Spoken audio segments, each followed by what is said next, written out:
Hi, I'm Symphoneers, and today we're taking a look at Elsha Threefold Master in Commander. Dun dun dun! That's right, I've been making Magic content long enough that I'm legally required to make something for Commander.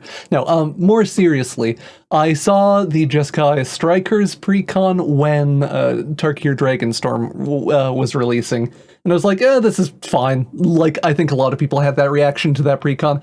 But Elsha stood out to me as being much cooler and more fun than the rest of it. So when Card Trader reached out to me to do my, like, per-set kind of promotion-y thing for them, I was like, hey, why don't I make an Elsha commander deck? And that seems fun. And yeah, that was the initial seed of the idea anyway. And then in deciding what to actually do with the deck, how to fill it out, I knew I wanted to keep it about the same budget as a precon. It ended up being like $10 more or something, or $15. The Mox field will have the exact amount more than a precon. But I wanted to kind of punch it up a bit, in short. And it's like, hey, I have a toxic trait. I enjoy playing mean combo decks, or like nasty storm combo things. So I decided, like, hey, sticking Underworld Breach in a deck is a pretty good way to distinguish it from a precon, like, get my hands on some powerful magic, and if I want to, do something with Breach in the future, I now have a Breach to work with. So that's fun. Then in kind of, like, figuring out what else I was doing, well, Past in Flames is a good old standby for doing a kind of similar recursion thing. And tutors are nice because they make the deck more consistent and so on. A lot of tutors are too expensive for the budget, in short, but we do have access to 2 tutors that are fun and surprisingly useful.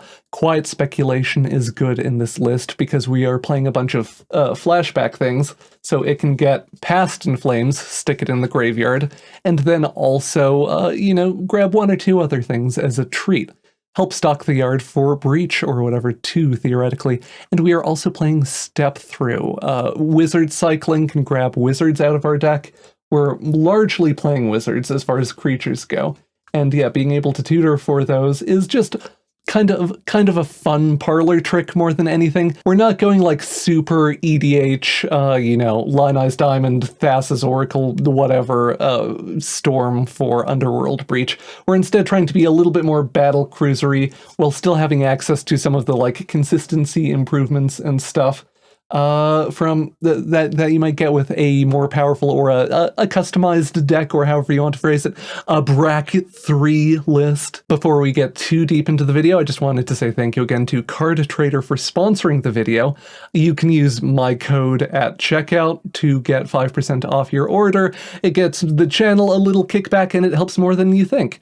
It is a pretty affordable way to get a custom commander deck like this assembled from scratch. Caveat, or a thing I hit that I should maybe mention, is that you can't divide Card Trader 0 orders after the cards have come in for them. So you don't, if there's like a shipping threshold where the shipping jumps up to get much more expensive for you, just pay attention to that, maybe. I did end up getting the expensive Card Trader shipping this go around just because of this being the work and so on. And I'm happy to report that the more expensive shipping also good. Yeah, Card Trader just consistently, packages things well, the cards arrive in good condition, etc., etc. I am consistently happy that I have an affiliate relationship with a company that is actually good, like something I could feel comfortable promoting in this way. Anyway, all that rambling out of the way, let's get into things proper. I should maybe quickly talk about, hey, why did I do Storm with this commander that has, Trample Prowess, and whenever it deals combat damage to a player, create that many 1/1 monk creature tokens with Prowess? Because that's not necessarily a Storm ability. There's different ways to approach kind of building around or building for a commander. You can, really make your commander the key to your deck that everything hinges upon, or you can take a slightly different tact and make it something that complements the rest of your deck, that is a reliable and useful thing. We have some token stuff that does key off of Elsha that will become more clear as we get into things. So there's that. And then aside from that, I do generally favor the like commander kind of complementing the deck. In our case, Elsha gives us like a fair game plan, a combat damage oriented game plan that does integrate with the same build incentives that Storm has, which is to say casting a lot of spells in a turn.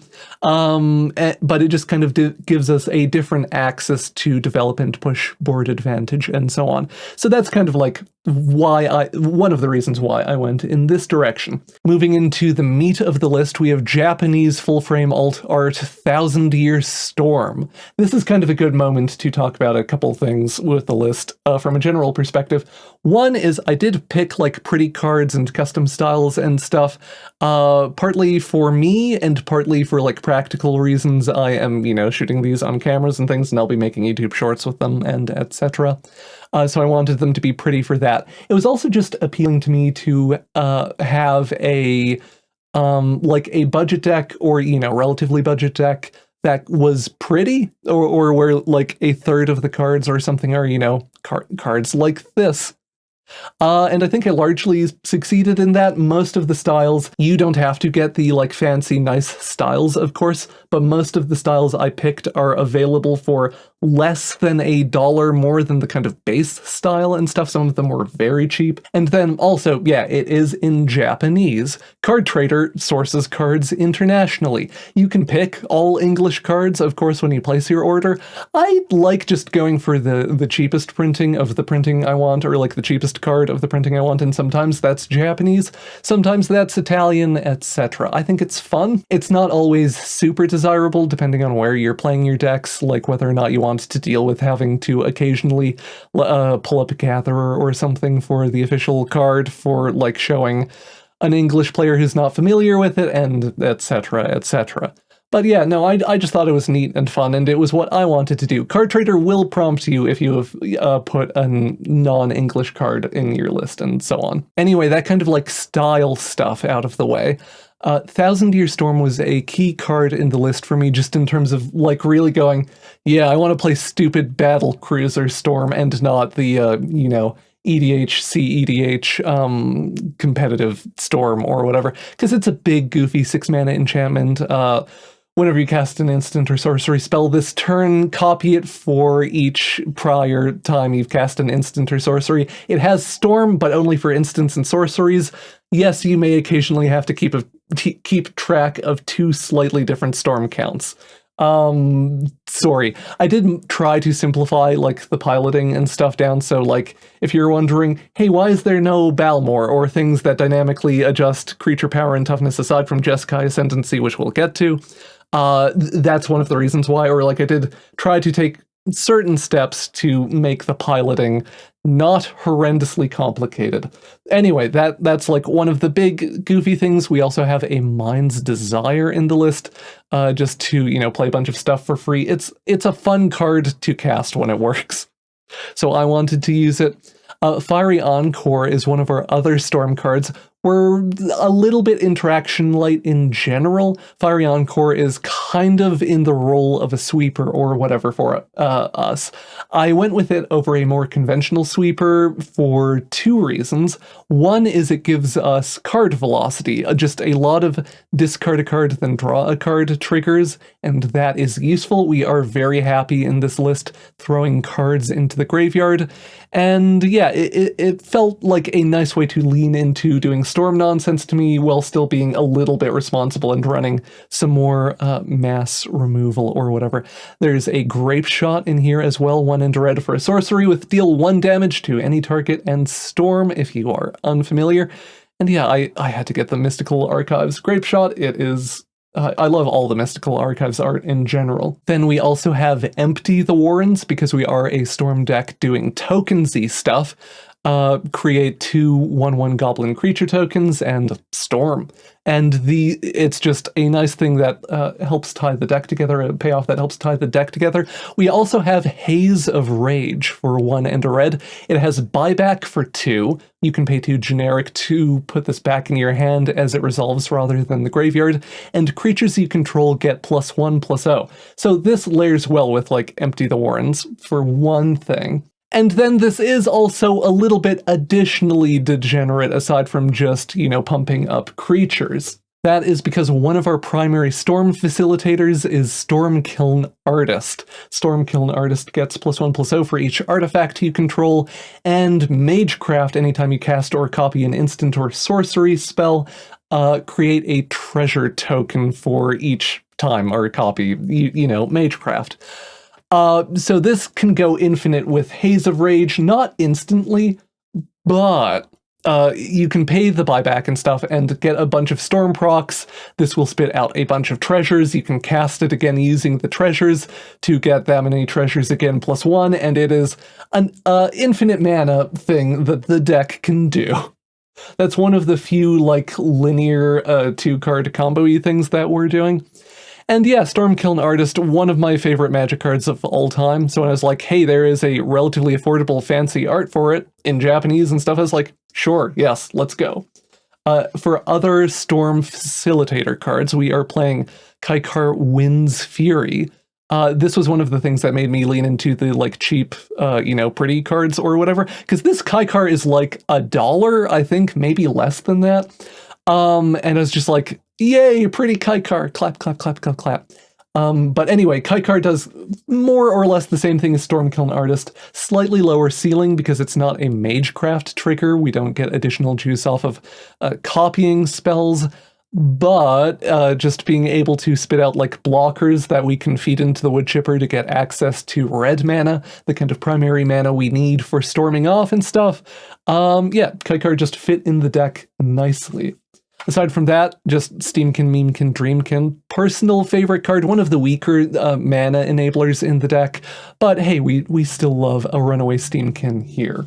Next up for facilitating cards, we have Ashling, Flame Dancer, 2 red for a 4/4 elemental shaman, with you do not lose unspent red mana as steps and phases end, and Magecraft, whenever you cast or copy an instant or sorcery spell, discard a card and then draw a card. If this is the second time that this ability has resolved, deal 2 damage to each of your opponent's creatures. This is useful for us because, again, we're not super interactive, so Ashling is a great way to get a little bit more mass removal, mass interaction into the deck.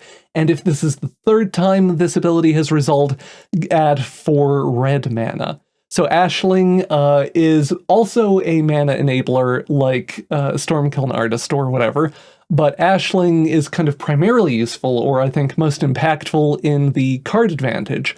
Because the card advantage gives us a lot of churn, a lot of card velocity. Even though we're not playing a ton of interactive cards, we see them more frequently than a lot of decks might, because we can draw up, 10 cards in a turn or whatever pretty reliably with an Ashling or with a Jeskai Ascendancy down.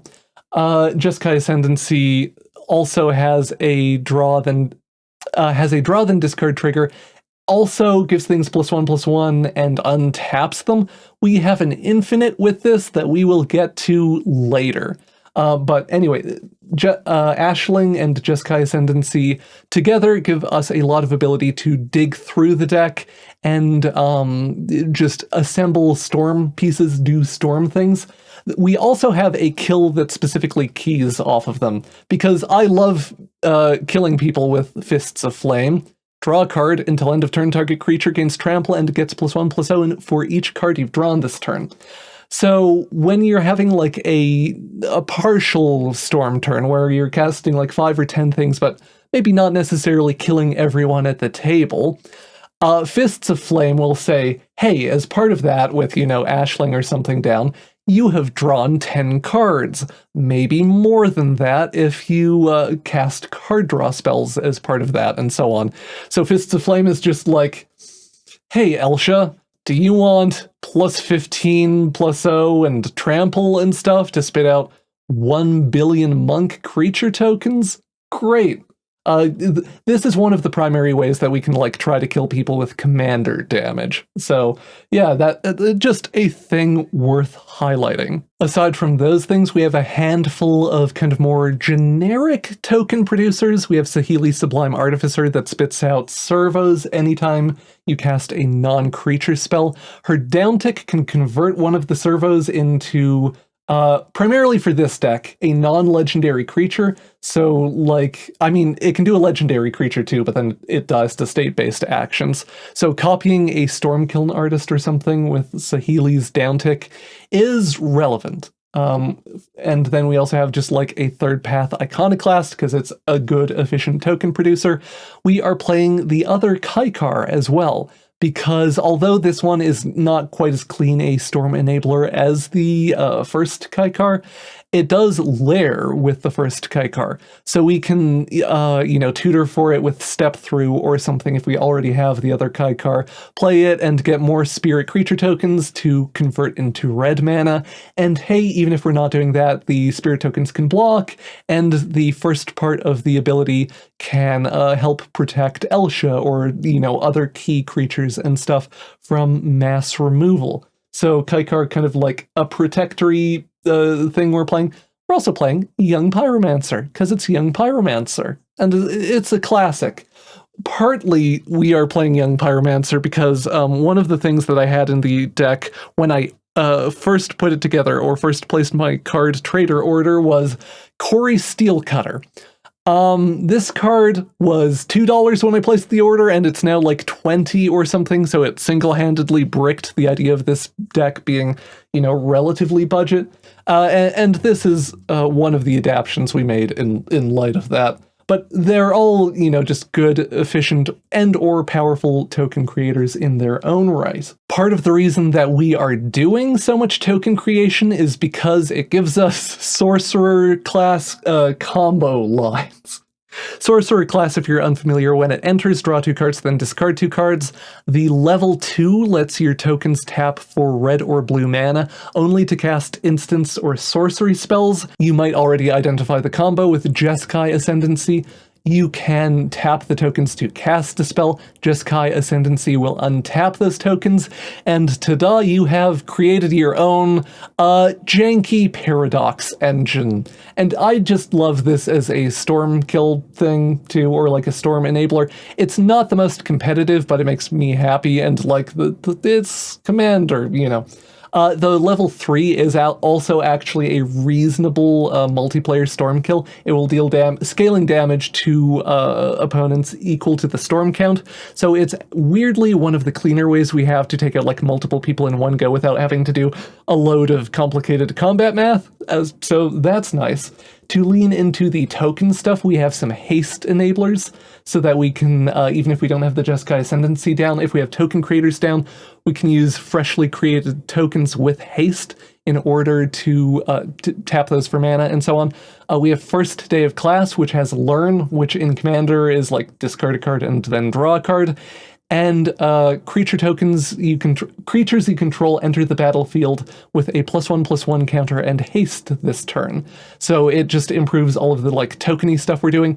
We also have Frostcliff Siege because it is an incredibly good haste enabler. This also gives things +1/+0 or like a power boost, and trample and haste. And yeah, we pretty much always want to do the teamer mode on Frostcliff Siege. If you for some reason decide that the Jeskai mode is correct, it does do the Thopter Spy Network thing of like each player counts as an instance of the ability, so you can draw 3 cards per turn with the Jeskai mode, which might be relevant. But we do really, really want the teamer mode for the mass haste enabling and stuff. Aside from those things, we have the Archimandrite, a monk. In our deck, it is primarily like this thing that gives us additional utility out of monk tokens, which, hey, aside from Elsha creating them, we can create a bunch with Monastery Mentor and Aligned Heart. I didn't have this package of cards in the deck initially, because of like Corey Steelcutter and stuff, or like us prioritizing different things.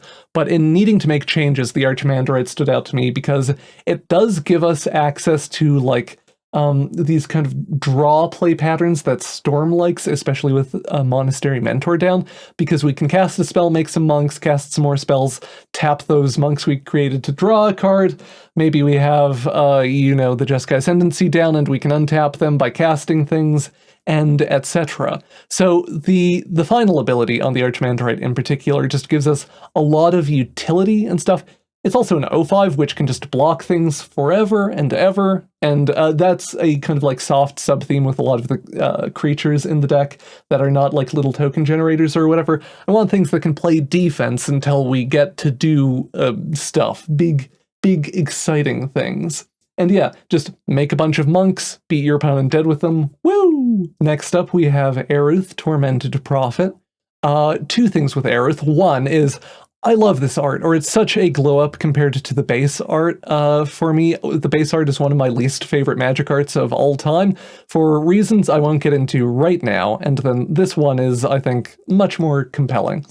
Aside from that, I forgot to mention that we are playing a lot of legendary creatures in the list, because that felt like a good budget move to me, or like a good thing to give the list some flexibility, like, oh, if I decide I want to push this in a particular direction, there's a bunch of sub-commanders, or like alternative commanders that we can juggle things around, and, we can make an Archimandrite-focused deck, we can make an Aerith-focused deck, etc., etc. So that was a consideration, or is one of the reasons why we went with the cards we did.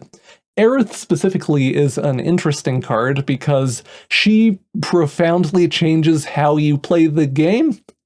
Replacing draw with exiling 2 cards and being able to play them this turn initially is like, oh, it's a value card, sure. And then you go like, wait a minute, it means you can't lose to mill, which is actually relevant, especially if you're like storming off and drawing a billion cards. And then it also just has, other weird knock-on effects that I think are fun and interesting. Aruth is tricky, or she can produce board states that kind of shoot yourself in the foot, depending on how many cards you have in hand and so on. She is part of the reason why, for our counter magic, we go with specifically Remand and Reprieve. These are effectively counter spells that put cards back in hand.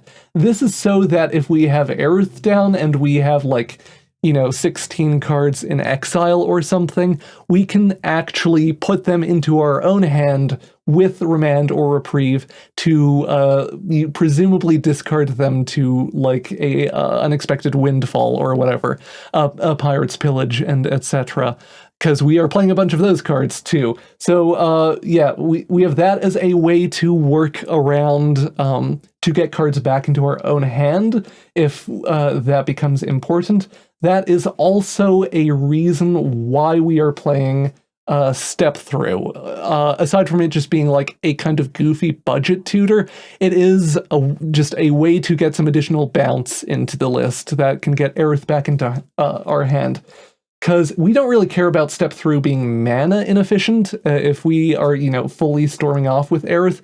We just need a way to break the effect for potentially, and keep playing from there. So that's a thing. Aerith also a 2/4 that can block forever, and moving on to some more enabling creatures or enabling effects in the deck, we are playing an Archmage of Runes. Initially, this started out as like a budget replacement for Archmage Emeritus, because I think it is just like genuinely a good and underplayed card in general. But in playing it, too, the cost reduction is actually very relevant, or like this is a deck that just really wants some cost reduction and stuff. So having an Archmage Emeritus effect, drawing a card whenever we cast an instant or sorcery, and cost reduction in one card, and we can tutor for it with Step Through or whatever, all of that makes it pretty good and pretty helpful. Cost reduction, if you're unfamiliar with like playing Storm decks, helps things become mana neutral or mana positive with facilitating creatures like Ashling or whatever down, and it's a very useful effect that we like, so that's why we're also playing a Goblin Electromancer. There's a couple other cost reducers you could play in a list like this. There is The Otter is relatively budget. The Ral is very expensive. All of them could fit in the deck. Oh, I ended up trimming him from the main list, but like Vadric, also a very reasonable include in the deck. And yeah, I just went with a Goblin Electromancer too, because I wanted to.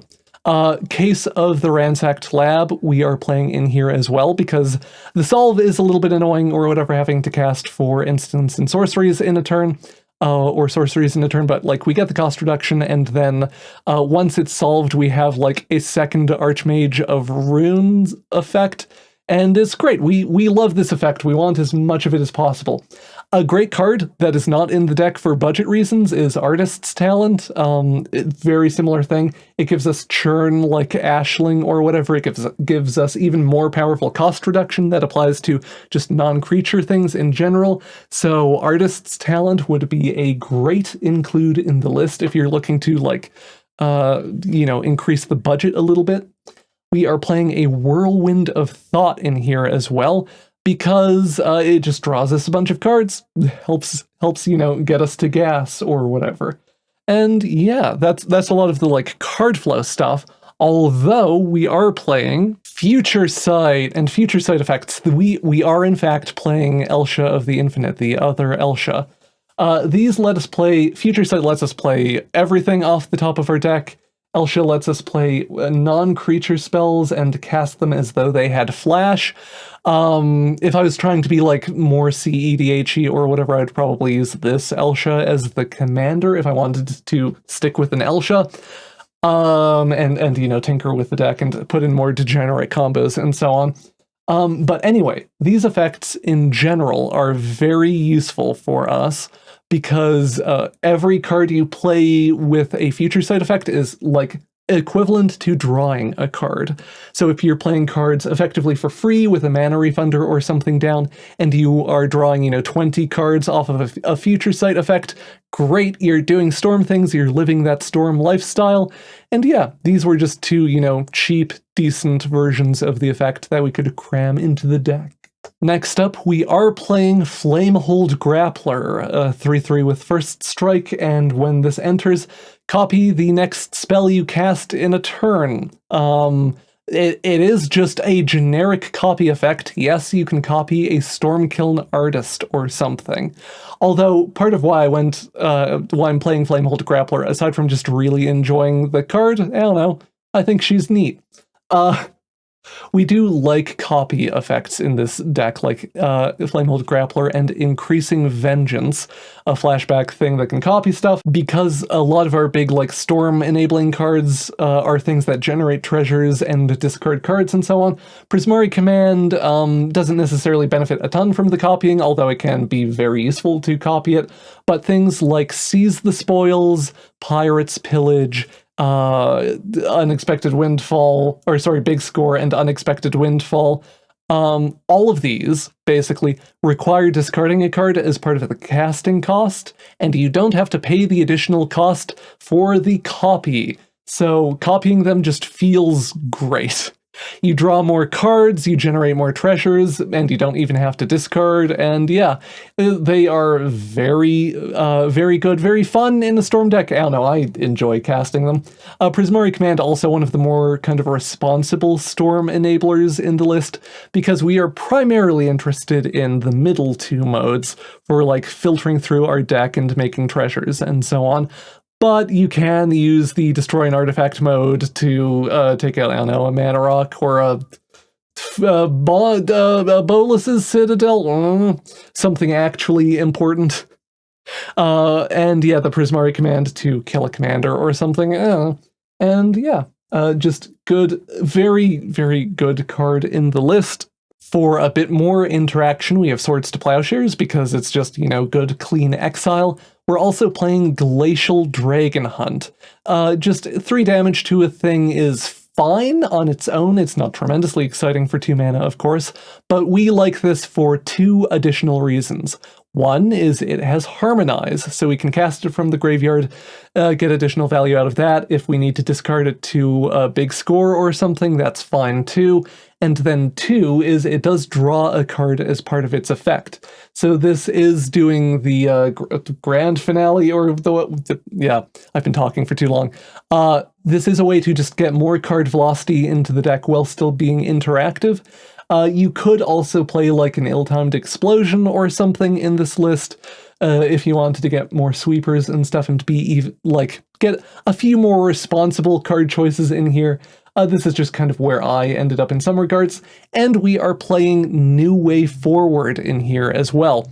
This is one of the cards with the least synergy with the overall strategy, as far as like facilitating storm stuff and so on goes. Just for one thing, I like the art a lot, and you know, that counts for something. And then 2, big deflecting palm that can draw a billion cards. Sure, it's not it's not useful on a storm turn specifically, but if someone, sends a giant creature at us and then we draw 15 cards off of it, we are probably then set up to have a really good, cool storm turn. So yeah, just a fun battleship cruiser, whatever, include. Next up, we have just a giant pile of mana rocks, very standard spread here, so I won't spend too much time on it. It's very slightly different from the default thing in the pre-con, just because I wanted a Wayfarer's Bauble in here. Basically, it's good and efficient. The mana rocks, there is one I want to mention. Helm of Awakening. It makes spells 1 generic cheaper. It makes spells for everyone 1 generic cheaper. So a kind of interesting way you could take this list that I didn't lean into is you could do a group hug storm deck using like Helm of Awakening to give everyone cost reduction, and you could play card draw, like group card draw cards in this list, copy them with Storm, and maybe not mill people out, but you could hit them with Molten Psyche, for example. And is any of that good? Probably not, but that would be like, if you are looking for a way to make this less kind of serious to the extent that it is serious, with Underworld Breach or whatever, that would be, I think, an interesting way to do that. Getting into more generic card advantage stuff, we are playing Treasure Cruise and Dig Through Time. They're just extremely powerful draw spells that key off of the graveyard, which we do a lot of graveyard stalking.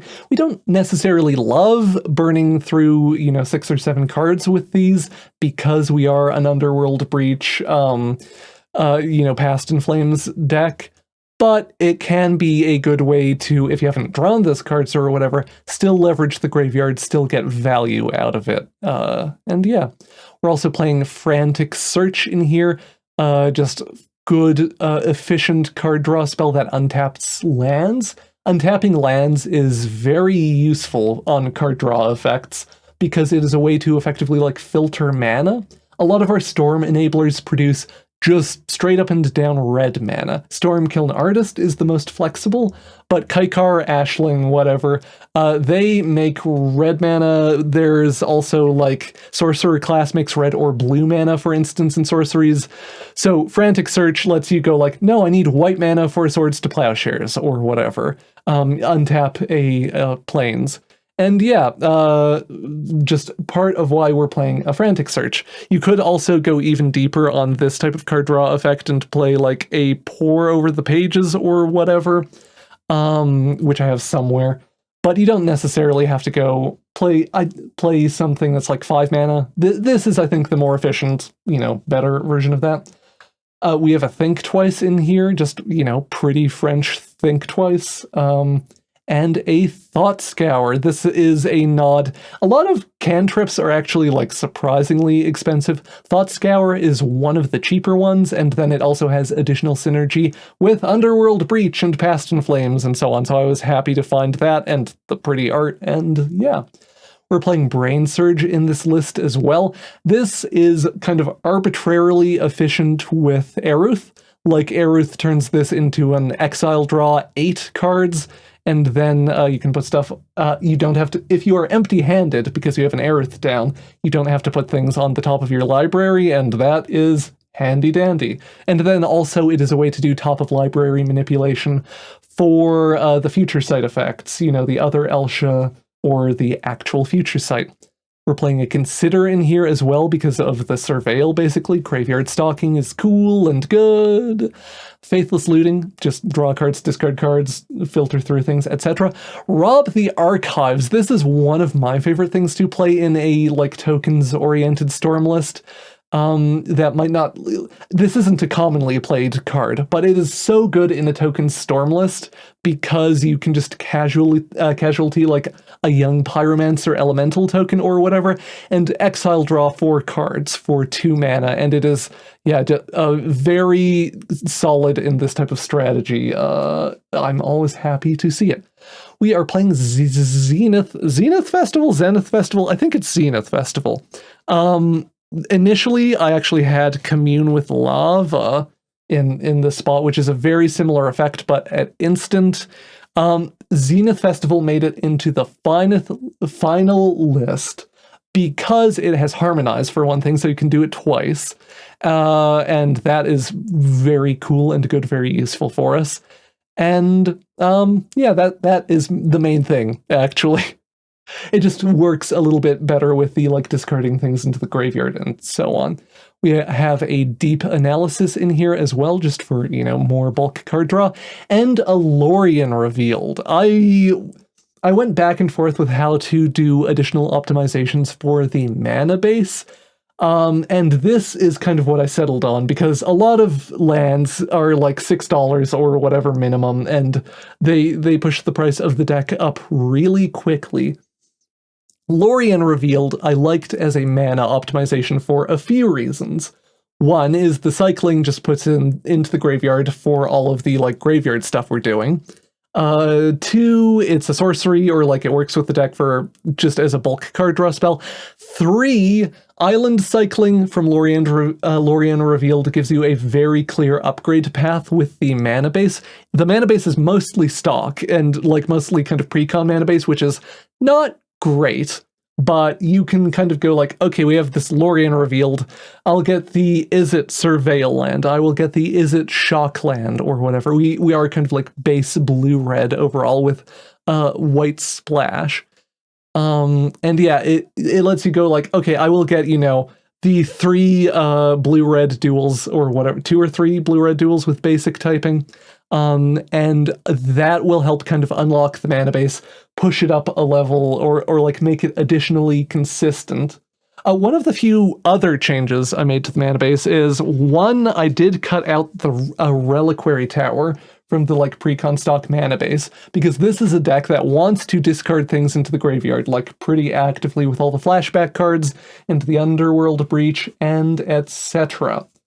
The other change I made to the mana base is I removed some of the temples and put in some of the snarls, the things that make you reveal stuff from your hands to enter untapped. I know a lot of people hate them because it's like, oh, I don't have the thing. But they are ultimately better, or they're going to give you mana faster than, like, a temple. So I do think that they are an improvement, even if they aren't always an improvement.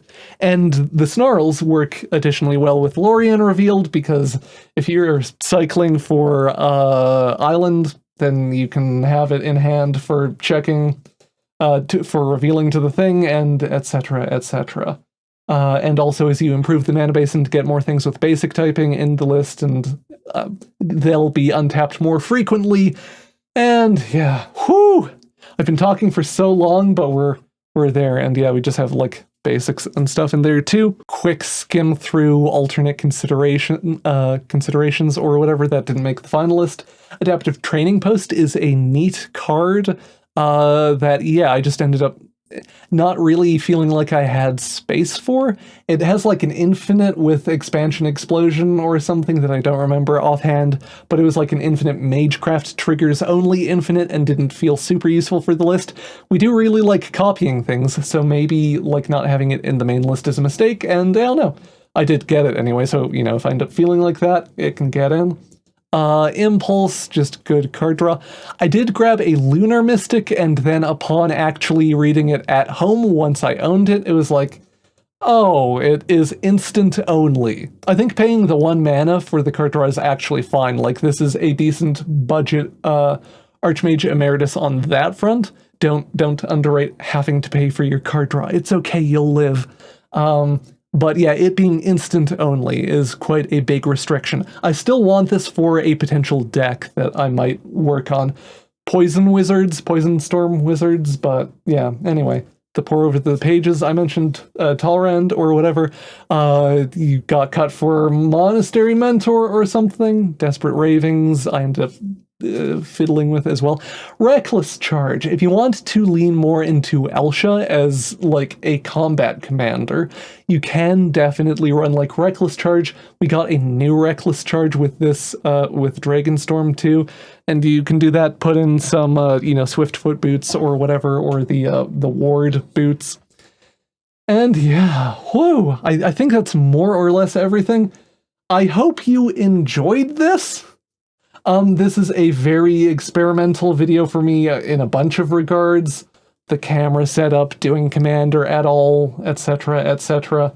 So yeah, if you did like it and want to see more Commander on the channel and, you know, watched this far end, etc., let me know. Just genuinely helpful to establish that there is interest for this type of thing. I do have some more decks already kind of pre-built or planned out. And if people really like this, I can just go to Card Trader and be like, yeah, let's do more of this. Let's make it a regular thing or whatever. So, yeah, Poison Wizards was the one Poison Wizard Storm. It's another weird degenerate deck kind of along these lines, but it's mono blue, high tide and stuff. And yeah, aside from that, a more budget Brawlios, like mono green ramp deck. I wanted something for like $20 or $30 or whatever that you could give to a newer player and just be like, yeah, play big things, ramp, go to town. So those are potential like future videos in this vein that I could do if people like this. Aside from that, I think that's everything. Thank you to anyone who made it this far. I don't know how long this video will be in the end, but I've been recording for like an hour and just really rambling, really going deep on like play patterns and stuff for this list. So I hope that that kind of like mode of talking about the deck or whatever is useful, interesting, etc. Thanks again to Card Trader for sponsoring the video and kind of in the process getting me my first Commander deck that is not, you know, awful draft chaff and stuff. And yeah, thanks again for watching. Have a wonderful day. Bye-bye. Thank you for watching the video, and an extra big thank you to the Patreon patrons and YouTube members that help make these videos possible. Hope you have a wonderful day. Bye-bye.